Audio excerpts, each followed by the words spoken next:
ლიდერ ქალთა ორგანიზაციამ სხვადასხვა სფეროში წარმატებული ქალბატონები დააჯილდოვა. ყველა მათგანი საზოგადოების წევრების რეკომენდაციებისა და სოციალური გამოკითხვების შედეგად სპეციალურმა ჟიურიმ შეარჩია.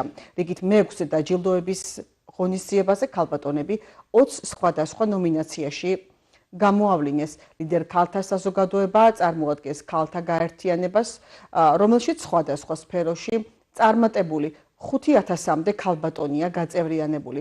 ერთ-ერთია გურჯაანელი იზა მახარაშვილი, რომელიც მუნიციპალიტეტის წარმატებული ქალების პოპულარიზაციას ესრულავს. წინა დაჯილდოებაზე წარვადგინე მაგალითად გურჯაანიდან თამარ გოლხელაშვილი, რომელსაც აქვს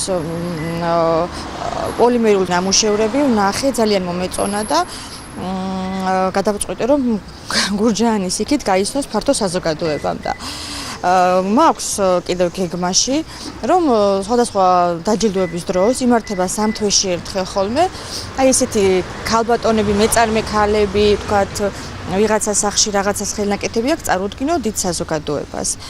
და ძირთად ეს დატვირთვა არის, რომ ფართო მასშტაბით გაიცნონ ყველა, ვის თქვათ, ვიღაცას თქვათ აქვს ჭირების წარმოება, ვიღაცას ხელნაკეთების წარმოება, ვიღაცა თექაზე მუშაობს და ეს სურვილი მაქვს, რომ ეს არა მარტო კახეთში გასცდეს ფარგლებს გარეთ. ეს ღონისძიება მიძღვნილია მარტო ხელადედების დასახმარებლად ჩვენს ქვეყანაში არსებულ ღონისძიებაში წარდგენილი იყო ქალბატონები საქართველოს სხვადასხვა რეგიონებიდან და სხვადასხვა სფეროებიდან, წარმატებული ქალბატონები, ლიდერი ქალბატონები. შესაძლებლობა იძლევა ქალბატონებს წარმოაჩინონ თავიანთი ნამუშევარი, თავიანთი საქმიანობა და რამდენად მნიშვნელოვანია მათი წვლილი ქართულ ბიზნესში დღესდღეობით.